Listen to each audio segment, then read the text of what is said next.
అదే రెండవ దినవృత్తాంతముల గ్రంథము ఆల్రెడీ టైం అయితే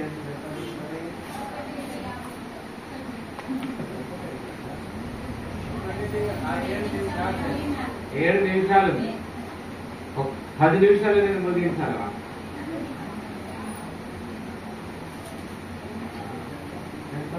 ఒక 3 విషయాలు చెప్తాను. మీరందరూ నేను ఎక్కువ చెప్తే చెప్పకుండా ప్రార్థన చేయండి. తక్కువ చెప్తారు తర్వాత ఈ మాటలు అర్థం చేసుకోవడానికి ప్రయత్నం చేయాలి. ఈ యొక్క రెండవ దినవృత్తాంతాల గ్రంథము 7వ అధ్యాయంలో 1 నుంచి 22 వచనాలు మనం ఇంతకుముందు చదువుకున్నాము. ఇందులో ఒక మందిరము కట్టబడిన తర్వాత ఆ మందిరంలో ప్రతిష్ట చేసి ఆ మందిరములను 7 దినములు పండుగ అక్కడ ఆచరించి ఆ తర్వాత అందరూ జనులు వెళ్ళిపోయినట్టుగా రాజుగారు ఆజ్ఞ జారీ చేశారు 8వ రోజులు.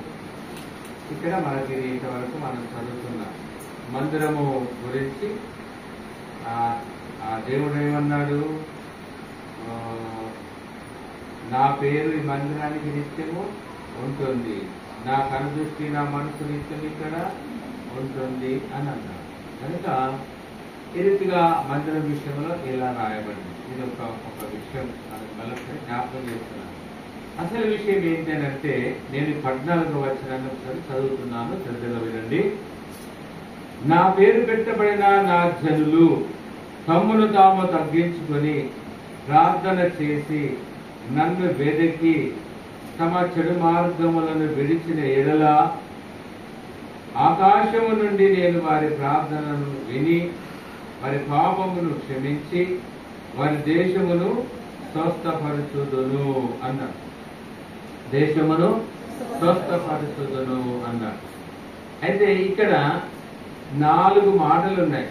ఒకటి ఏంటంటే ఆవిడ తగ్గించుకునేటువంటి విషయం, రెండవది ప్రార్థన చేసే విషయం, మూడవది దేవుణ్ణి వెదికే విషయం, నాలుగవది చెడు మార్గమును విసర్జించడం, విడిచిపెట్టడం.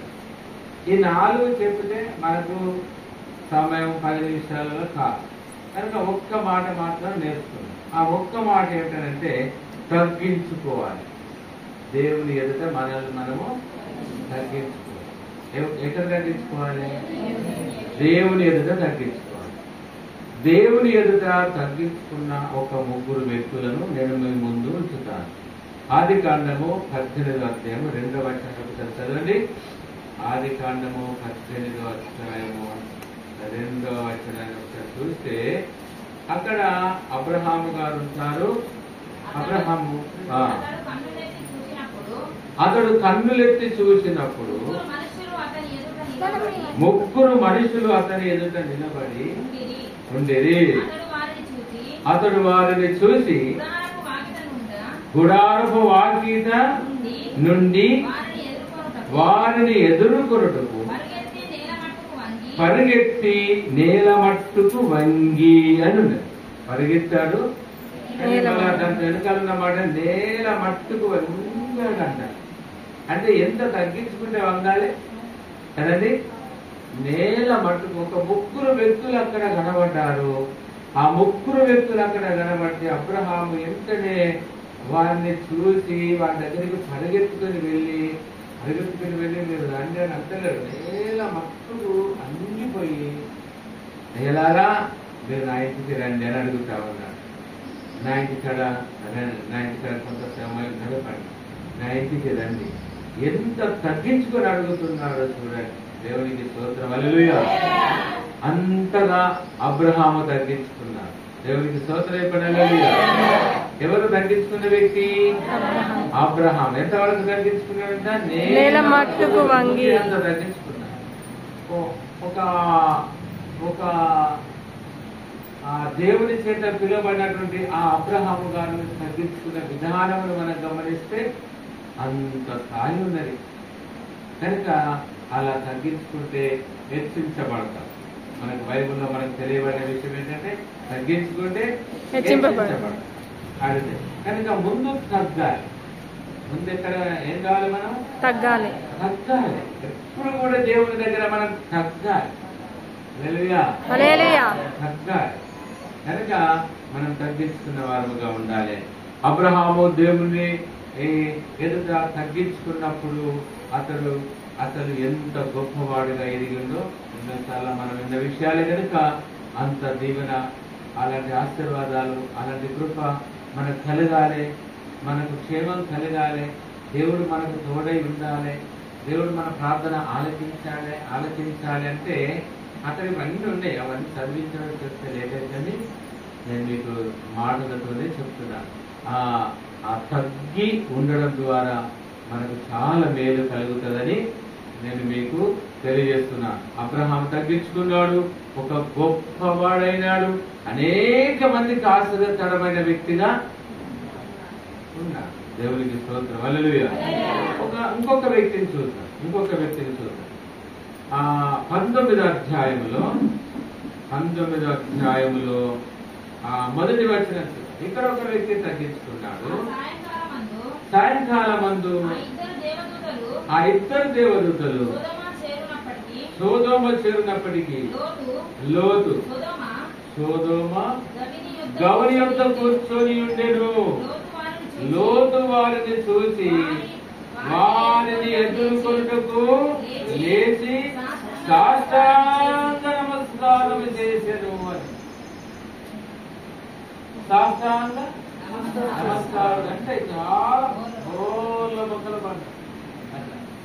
మనం ప్రేమతో నమస్కారం చేయడానికి ఎదురెత్తి ప్రేసలా అని అనడానికి పూర్వకంగా అనాలి. అలా ప్రజలు చెప్పాలి. చెప్పకపోతే ఏమైతుంది అంటే వందనాలు చెప్పుకునే విషయంలో, ప్రజలకు చెప్పుకునే విషయంలో అలా మనము ఇప్పుడు ఉన్న స్థితి. కానీ అప్పుడు ఉన్న స్థితి ఏంటంటే సాష్టాంగ నమస్కారం చేసి ఆ దేవదూతలను తెలుసుకుంటే ఆయనకు కలిగిన మేలేంటి అంటే ఆ ఊరి వీడికి వస్తున్న భయంకరమైన ఆ అగ్నిలో కాలిపోయే స్థితి నుండి బయటపడి తగ్గించుకుంటే కలిగిన లాభం ఏంటి? భయంకరమైన మరణం, అగ్ని వలన కాల్చబడే స్థితి నుండి తప్పించబడి. అబ్రహాము తగ్గించుకుంటే గొప్ప జనముగా హెచ్చించబడి. లోతు తగ్గించుకుంటే ఆయనకు జరిగిన మేలేంటంటే అక్కడ భయంకరమైన ఆ ఊరు విడికి వస్తున్న భయంకరమైన మరణము, అగ్ని గంధకములలో కాలిపోయే స్థితి నుండి తప్పించబడి. దేవునికి హల్లెలూయా. కనుక మనం తగ్గాలి. ఏం చేయబడాలి? దేవుని దగ్గర తగ్గాలి. ఎవరి దగ్గర తగ్గాలి? దేవుని దగ్గర తగ్గాలి. దేవునికి స్తోత్రం. అయ్యో ప్రార్థన చేయలేదు నేను అని భయపడాలి. ఒకరికి ప్రార్థన చేయాలి. తగ్గే విషయం. అయ్యో నేను ఈరోజు బైబిల్ చదవలేదు. బైబిల్ చదవకుండా నేను ఫలితం ముట్టుకోవాలి. బైబిల్ ఒక మాట ఉంది, ఈ వాక్యమే నన్ను బ్రతికించను, నా బాధలు నాకు నెమ్మది. దేని వలన బతుకుతాడు? వాక్యం వలన బతుకుతాడు. మరి వాక్యం వలన బతుకుతే వాక్యం ఎందుకు చదవలేదు? అంటే మనకు అక్కడ మనమంతా తగ్గే స్థాయిలో లేని స్థితి అక్కడ కనబడుతుంది. కనుక లేచి వెంటనే బైబిల్ చదవాలి. మనం చదవలసిన స్థితి. వెంటనే ప్రార్థన చేయాలనే భయం, వాక్యం చదవాలనే భయం, అయ్యో భయం అయితే గుడికి వెళ్ళాలనే భయం తగ్గాలి. స్తోత్రం. ఏం చేయబడాలని అనండి? ఎక్కడ? హల్లెలూయా. అబ్రహాం తగ్గాడు, గొప్ప జనముగా చేయబడ్డాడు. లోతు తగ్గాడు, భయంకరంగా మరణం తప్పించబడ్డాడు. కనుక మరొక వ్యక్తిని మీకు చూపెడతాను. ఒక సుంకరి ఉంటాడు. లూకాసు వార్త 18వ అధ్యాయంలో ఒక మాట చూద్దాం. 18వ అధ్యాయములో 13వ వచనాన్ని చూద్దాము. అయితే సుంకరి దూరముగా నిలుచుండి ఆకాశం వైపు కన్నులెత్తున కైనను ధైర్యము చాలక రొమ్ము కొట్టుకొనుచు, దేవా పాపినైన నన్ను కరుణించుమని పలికెను. దేవుడికి అలా పలికితే కింది వచనాల్లో ఉంటారన్నారు. అతడు కరుణించబడ్డాడు, అంటే క్షమించబడ్డాడు. ఏం చేయబడ్డాడు? క్షమించబడ్డాడు. అది ఒక క్షమించబడాలి. అక్కడ ఇంకొక వ్యక్తి ఉన్నాడు. ప్రభా, నేనంటే ఏంటో తెలుసా, నా పద్ధతి ఏంటో తెలుసా, నా బలం ఏంటో తెలుసా, నా తెలివి ఏంటో తెలుసా, నా జ్ఞానం ఏంటో తెలుసా, నా భక్తి ఏంటో తెలుసా అని అన్ని లెక్క చెప్తా ఉన్నాడు దేవుడు. కొంతమంది మనోహర్ కలిపే వస్తాం సరే, వస్తుందా అని వచ్చేటప్పుడు రావాలి, కానీ ఎప్పుడు పడితే అప్పుడే రావాలి. దేవుని దగ్గర రావాలి. దేవుని దగ్గర రావాల్సింది ఏంటంటే, అయ్యా నేను నీ ఎదుట యోగ్యుణ్ణి కాదు, నేను నీ ఎదుట పరిశుద్ధతలో ఉన్నవాడిని కాదు, నేను నీ ఎదుట గొప్పవాడిని అనిపించుకోవడానికి మనిషిని కాదు, నేను చాలా మామూలు వ్యక్తిని అన్నట్టు. దేవుడు అంటే మనం చాలా సంకాల దేవుడి దగ్గర ఆయన మనకంటే తక్కువ ఎప్పుడు చూడకూడదు. అది ఇక్కడ ఎప్పుడైతే ఈ వ్యక్తి తగ్గాడో క్షమించబడ్డాడు. ధైర్యం చాలలేదు ప్రభావం తెలుసు. కానీ కొంతమంది ఎన్ని తప్పులని చెప్తారో నేను చాలా నిజమంటాను. అంత పరిశుద్ధుడు లేడు. నేను మాట్లాడితే కొండలే కూలిపోతాయి, కొంపలు కూలిపోతాయి. నానా నువ్వు మాట్లాడుతు కొండలు అది ఎట్లా కాదు, తగ్గాలే, క్షమించబడాలి. క్షమించబడితే లాభం ఏంటంటే నీతి మంతులుగా తీర్చబడతారు. హల్లెలూయా. ఇక్కడ కింది 14వ వచనంలో ఉంది కదా, అతని కంటే ఇతడు నీతిమంతుడిగా తీర్చబడి తన ఇంటికి వెళ్ళాడు.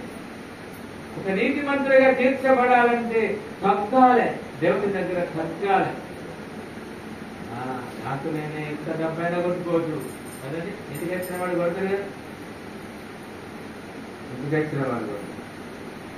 కనుక దొంగలు తెలుసా, దొంగలు ఒక పెద్ద డోలకు లాంటిది ఉంటుంది. అది ఏం తప్ప అంటారు తెలియదు. ఇటుపక్క గర్వం గీకుతా ఉంటారు, ఇటుపక్క కొడుతూ ఉంటారు. ఇటు గీకడం ఇటు కొడుతున్నారు, ఇటు గీకడం కొట్టారు. ఇక బతికంటే గీకడం కొట్టడం చనిపోతారు. ఇక భక్తిని పాటించడం వైపు ఇది ఒకరికి గుండె గీక, ఒకరు 4 అందుకోవాలి, ఒకరి గుండె గీకలు, ఒకరు బతుకడం ఎప్పుడు రాజనం చేయడమే, ఒక కొంపలు ఆడుకోవడమే, ఒకరి గురించి చెడుగా మాట్లాడమే, తన గురించి ఎప్పుడు గొప్పలు చెప్పుకోవడమే. అందుకని అది కరెక్ట్ కాదట. నువ్వు మన క్షమించబడి నీతి మంతులుగా తీర్చబడాలంటే తగ్గించబడిన వ్యక్తులుగా ఉండాలి. తగ్గించుకున్నాడు. అసలు ఎప్పుడు తన గురించి గొప్ప చెప్పుకోవడానికి ఇష్టపడలేదు ఈ సుంకరి. ప్రభా, నిన్నెన్ని రకాలుగా తప్పిపోయినా నాకు తెలుసు.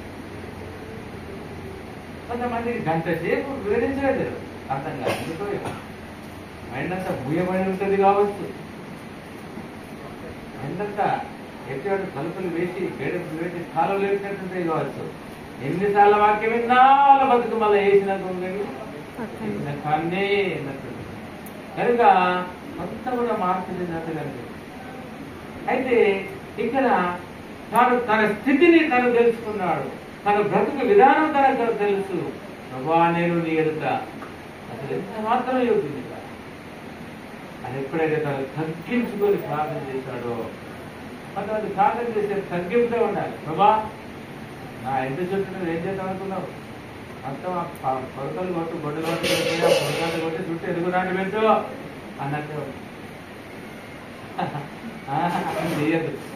అట్లా దేవునికే ఆర్డర్ ఇచ్చినట్టు చేయద్దు. దేవుని దగ్గర అడగాలి, కానీ తగ్గింపుతో అడగాలి. ఎంతమందికి ఏమైనా కావాలన్నట్టుగా మాట్లాడాలి. కొంతమంది చిన్న పిల్లలు చెప్పలు మన చెప్పలు వాయించినా నవ్వుతాం అని మనకి ఎరగలేదు కదా అని అనుకుంటాడు. కానీ ఎలా కాలం వయసు వచ్చినాక కూడా ఇంకా వయసు రానట్టే ఉంటే అప్పుడు ఊరుకోడు. అది గమనించాలి. మీకు మరొక వ్యక్తిని జ్ఞాపకం చేస్తాం. మూడో వ్యక్తి ఇప్పుడు ఎవరు? ఒక సుంకరి. రెండో వ్యక్తి ఎవరని తెలుసుకున్నా? మొదటి వ్యక్తి ఎవరని తెలుసు? అబ్రహాం. సరే, మనకు బాప్తిసం ఇచ్చే యోహాను గురించి మనము తెలుసుకున్నాం. చెప్పులు పుట్టకు కూడా పాత్రలను కానంటాడు. ఆయన ఎత్తవలసినది నేను తగ్గవలసినది అనేటువంటి మాట మీకు ఎవరికైనా జ్ఞాపకం ఉంటే చూడండి. యోహాను సువార్తలో 1వ అధ్యాయంలోనికి వస్తే మీకు ఒకవేళ 29 నుంచి 30 వచనాలు ఎక్కడ దొరకవచ్చు చూడండి. ఎవరికి ఎక్కడ దొరికినా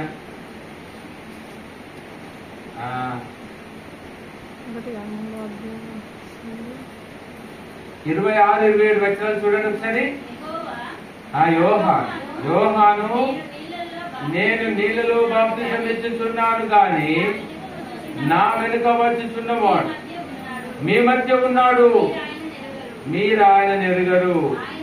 ఆయన చెప్పుల వారిని విప్పటికైనను నేను యోగ్యులను కానని వారితో చెప్పెను అన్నాడు. చూసారా? ఆయన చెప్పుల వారు విప్పడానికి కూడా యోగ్యత లేదంట. అంటే గీతున్న వస్తువు పెట్టడానికి కూడా యోగ్యత లేనంత స్థితిలో మానవుడు ఉన్నాడు.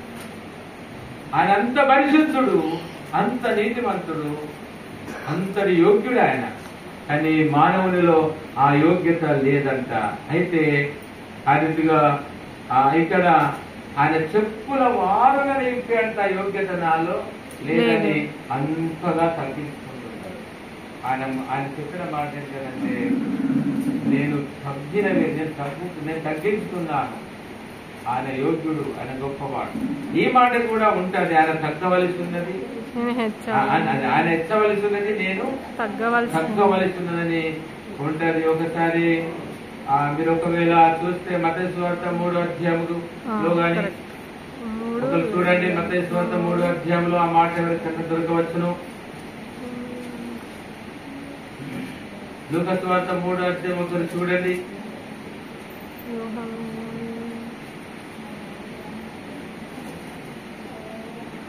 అది సడన్గా ఇప్పుడు అందిన మాట నేను మీకు చెప్పేశాను. కాకపోతే వాక్యము మనం కొంచెము పదవి పెట్టుకొని చూసుకోవాలి. ఎవరికైనా దొరికితే చెప్పండి. లేని ఎడలా బాప్తిసం ఇచ్చే యోహాను కూడా ఆ మాట అంటాడు, ఆయన ఎత్తవలసినది నేను తగ్గవలసి ఉన్నది. మత్తయి సువార్త 3వ అధ్యాయంలో లేక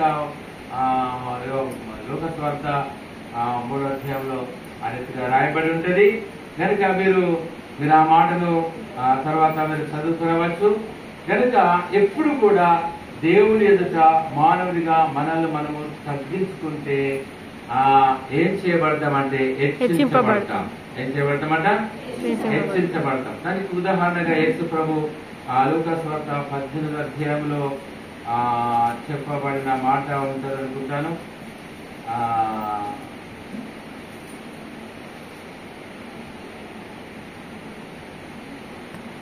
చూసారా? తను తాను తగ్గించుకున్నవాడు హెచ్చించబడతాడు, హెచ్చించుకున్నవాడు తగ్గించబడతాడు అనేటువంటి మాట మీరు అక్కడ దొరుకుతుందేమో చూడండి.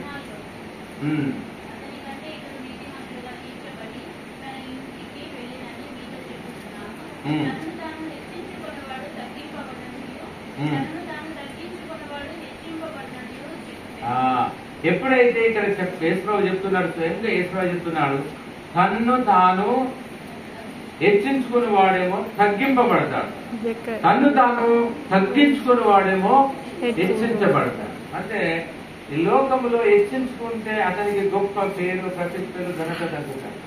దేవుని దగ్గరనే ఉన్న స్థితి ఏంటంటే తగ్గించుకుంటే హెచ్చించబడే స్థితి వస్తా ఉంటాడు. ఇక్కడ తగ్గింపులోనే ఉన్నది దీవెన. దేవునికి స్తోత్రం. మంచిది. మనల్ని మనం ఈ వాక్యాలను బట్టి ఒక నిమిషం ప్రార్థన చేసుకుందాం. యేసు ప్రభువా నీకు స్తోత్రములు స్తోత్రములు స్తోత్రాలు. హల్లెలూయా హల్లెలూయా హల్లెలూయా. ఒకసారి మనల్ని మనం చూసుకుందాం. ఆ దేవుని మీద మనము తగ్గిన వారముగా ఉండాలన్నటువంటి విషయం అక్కడ ఉన్నది కనుక మనం ఎప్పుడు కూడా తగ్గిన వారముగానే ఉండాలి. యేసయ్యా నీకు స్తోత్రము స్తోత్రము స్తోత్రము.